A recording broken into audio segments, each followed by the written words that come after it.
Shalom, selamat malam Bapak Ibu sekalian kekasih Tuhan. Saya berharap kita sekalian dalam keadaan baik dan sehat.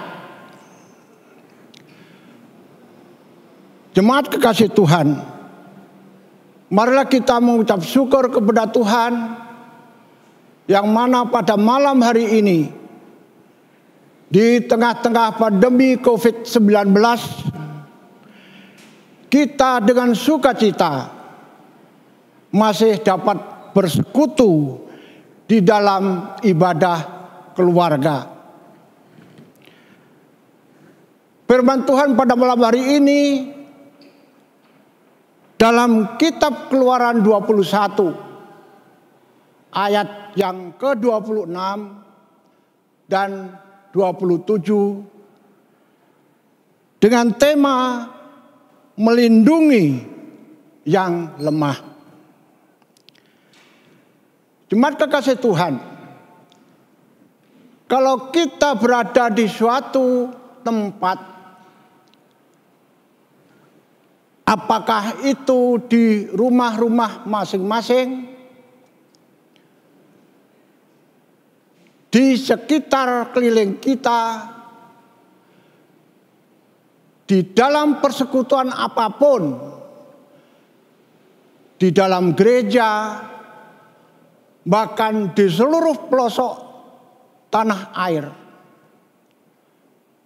kita menemukan suatu aturan atau peraturan yang dibuat oleh pemerintah itu sendiri untuk supaya kita di dalam melaksanakan apapun kegiatan berjalan dengan baik dan demi kita sekalian mewujudkan kedamaian, ketentraman dan keamanan.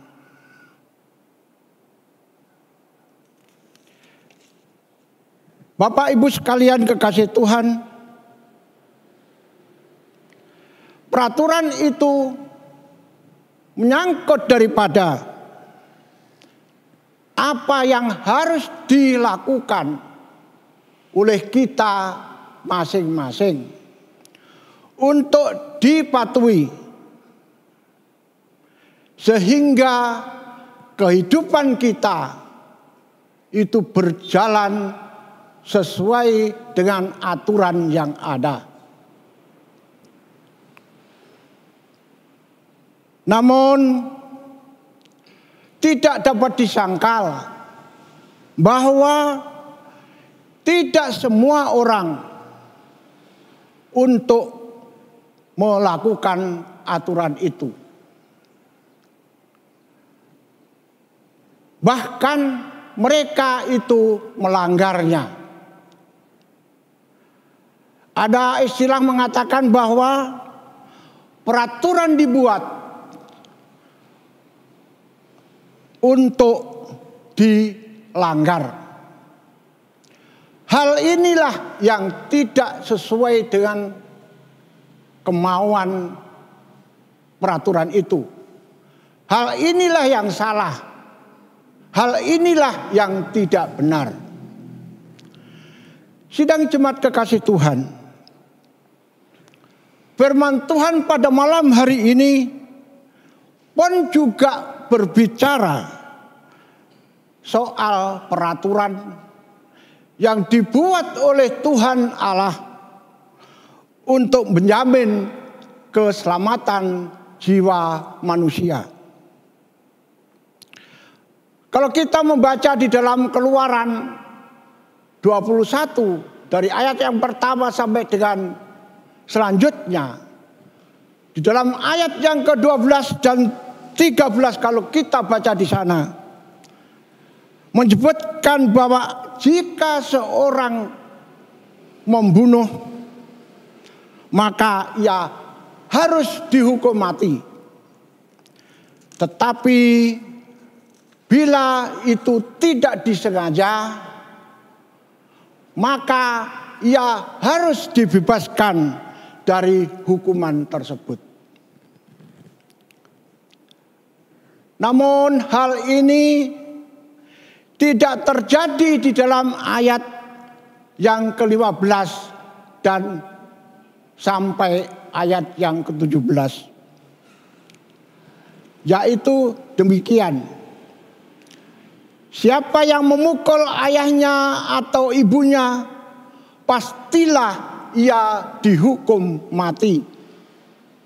Siapa yang menculik seorang manusia, baik ia telah menjualnya, baik orang itu masih terdapat padanya, ia pasti dihukum mati. Siapa yang mengutuki orang ayahnya atau ibunya, ia pasti dihukum mati.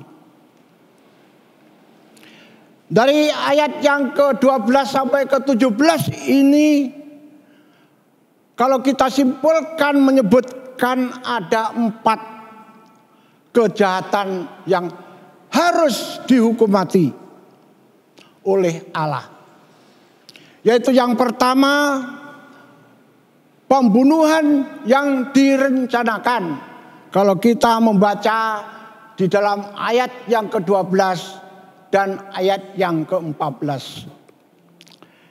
Yang kedua, memukul orang tua. Ayat yang ke-15. Menculik orang, apakah itu disengaja ataupun tidak, pada ayat yang ke-16. Dan keempat, mengutuk orang tua pada ayat yang ke-17. Hukuman ini menunjukkan pentingnya hubungan antar manusia dengan manusia. Dan pentingnya hubungan di dalam keluarga. Perlakuan terhadap orang tua. Peraturan ini menegaskan bahwa orang percaya harus memiliki kepedulian dan tanggung jawab satu dengan yang lain. Sidang jemaat kekasih Tuhan, bacaan kita malam ini yang terdapat di dalam ayat 26 dan ayat yang ke-27 yang berbunyi, apabila seorang memukul mata budaknya laki-laki atau mata budaknya perempuan dan merusakkannya, maka ia harus terlepaskan budak itu sebagai orang merdeka pengganti kerusakan matanya itu. Dan kita yang menumbuk sampai tanggal gigi budaknya laki-laki atau gigi budaknya perempuan, maka ia harus melepaskan budak itu sebagai orang merdeka pengganti kehilangan giginya itu. Kita melihat bahwa seorang budak memperoleh jaminan apabila ia menerima kekerasan pada organ tubuh yang sangat penting, yaitu mata dan gigi. Kompensasi yang penting yang harus diberikan kepada budak itu adalah ia harus dibebaskan sebagai orang merdeka.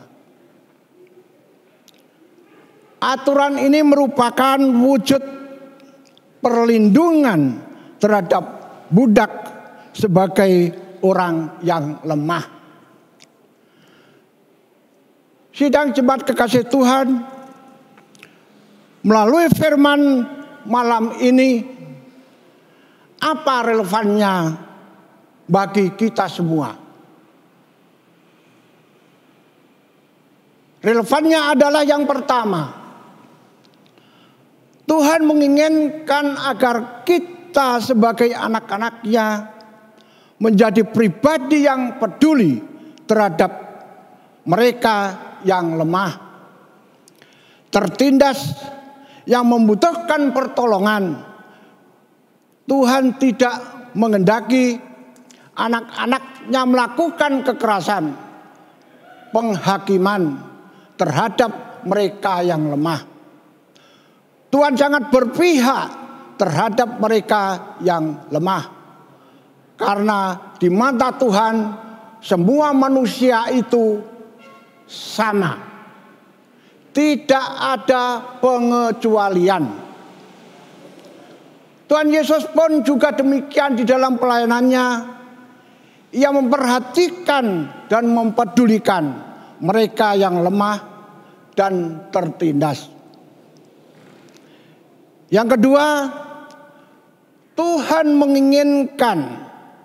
mengingatkan dan menegaskan bahwa Tuhanlah sebagai pengendali dan penguasa atas segala sesuatu. Setiap ciptaannya berhak atas hidup yang dikaruniakan kepadanya. Ia menginginkan agar kehidupan manusia semakin baik dan bertanggung jawab di hadapan Tuhan. Bukan sebaliknya.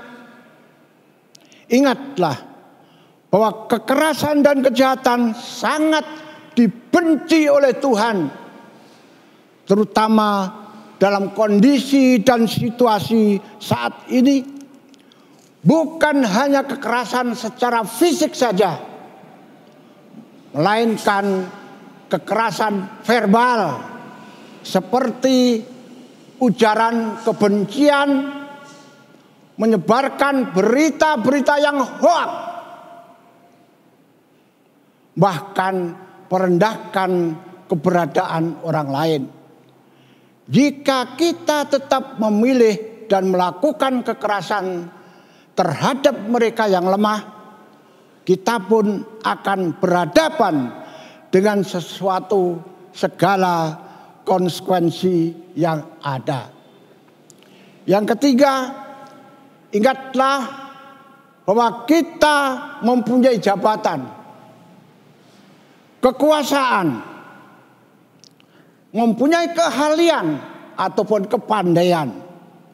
Itu semuanya bukan dari pribadi kita, melainkan adalah berkat dan anugerah dari Tuhan kita Yesus Kristus.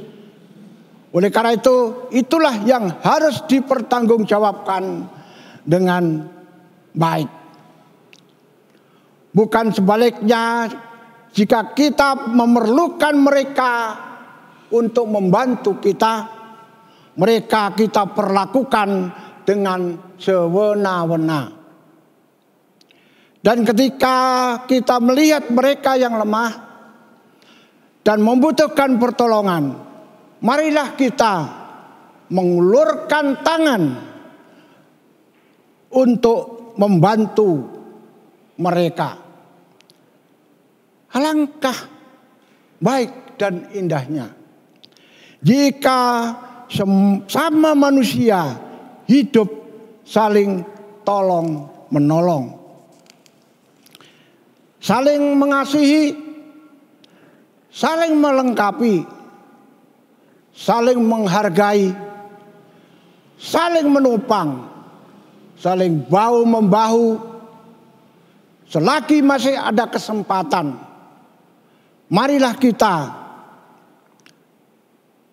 teruskan menjadi pribadi yang saling tolong menolong dan membagi kebaikan bagi banyak orang, termasuk mereka yang lemah dan tertindas. Sebagaimana kita membaca di dalam kitab Galati 6 ayat yang ke-9 dan ayat yang ke-10. Janganlah kita jemu-jemu berbuat baik, karena apabila sudah datang waktunya, kita akan menuai. Jika kita tidak menjadi lemah.